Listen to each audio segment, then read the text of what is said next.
Welcome to Wealth Hustle 247 podcast, your trusted guide to financial literacy, business innovation, and entrepreneurial success.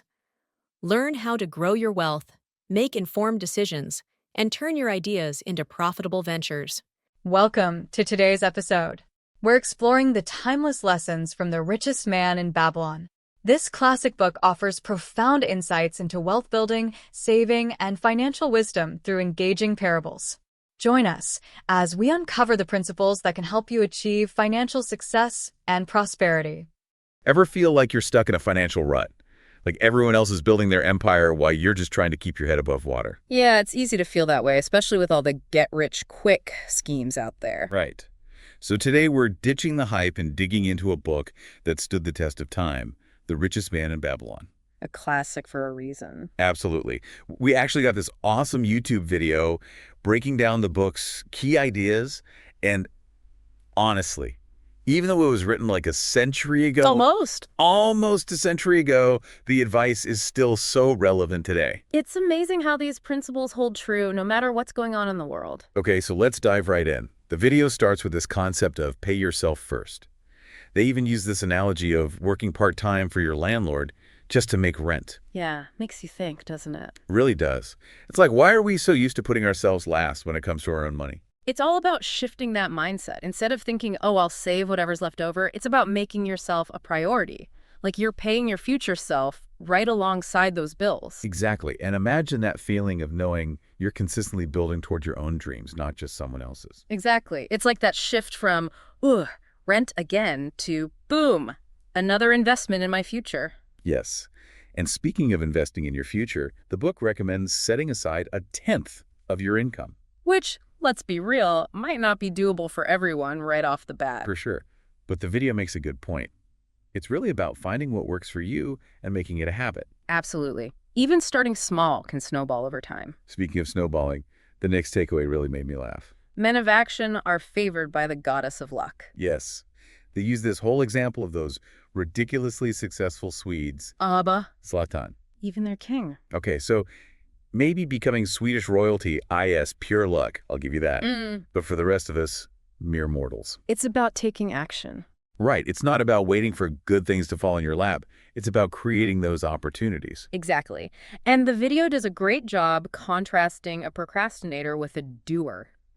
Even if they encounter the same number of chances, the doer is way more likely to come out ahead. Because they're actually in the game. Exactly. It's not that luck is the only factor. It's about putting yourself in a position to capitalize on it, taking those chances when they arise. Which brings us to a point I think a lot of people struggle with. It's not always about how much you earn. It's about how you handle what you've got. That's so key. The video talks about this almost universal truth, you know? As your income grows, your expenses tend to follow suit. It's like you get a raise and suddenly you need a bigger apartment, a fancier phone. That subscription box for, like, artisanal ostrich jerky? Okay, maybe not everyone's into ostrich jerky, but you get the point. It's so easy to get caught in that trap. We think we're treating ourselves, but really you're just adding to those monthly bills. Exactly. It's like those golden handcuffs. You might be making more money, but are you any freer? That's the question. And that's where controlling your expenses comes in. Living within your means. That's the foundation for building real wealth, no matter how much you're bringing in. Because imagine having the freedom to chase a passion project, take that dream trip, maybe finally start that side hustle you've been thinking about. Exactly. Yeah. That's the power of being in control of your finances, not letting them control you. Now, the video gets kind of dramatic to illustrate the next point. They bring up the 2008 financial crisis. Oh, wow. Yeah. As an example of seizing the right moment. Right. Because while some people saw disaster, others saw opportunity. But you're not saying we should be waiting for the next financial crisis to make our move, right? Definitely not. What we can learn from that is recognizing the smaller opportunities that come up in our own lives. So like what? Give me an example. Well, it could be taking that course to boost your skills, even if it means cutting back on takeout for a few weeks. Okay, I can get behind that. What else? Or maybe it's finally launching that side hustle you've been putting off. Because sometimes those short-term sacrifices Lead to huge long-term gains. Exactly. It's about playing the long game. And speaking of long games, let's talk about a concept that always makes me feel like I'm missing out. Passive income. It's like having little minions out there working for you 24/7. Right. Except instead of tiny yellow creatures, it's your money. So much better. But seriously, how does that even work? Well, the video uses this phrase, modern-day slavery. And while that might sound kind of intense, Okay, yeah, a little bit. the idea is that your money is the one working for you. And it all boils down to this powerful concept, exponential growth. Okay, here comes the technical jargon. Not really. Think of it like this. Your money makes money, babies. Wait, like a literal money-printing stork delivering bundles of cash? Sadly, no, but you're on the right track.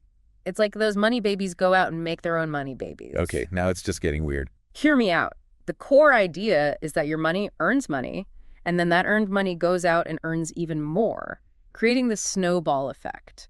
Okay, I'm liking the snowball analogy. It starts small, but as it rolls, it picks up more and more snow, gaining momentum. How do we make this happen with our finances? That's where pay yourself first comes back into play. By consistently putting even a small amount of money aside and putting that money to work. Investing it. Exactly. Whether that's in the stock market, real estate, or even starting a business that generates passive income, you're essentially creating those little snowball workers that'll build upon themselves over time. It's like planting a money tree. Yeah. Except instead of watering it, you're just adding more money. Exactly. And the best part is, the earlier you plant those money seeds, the more time they have to grow.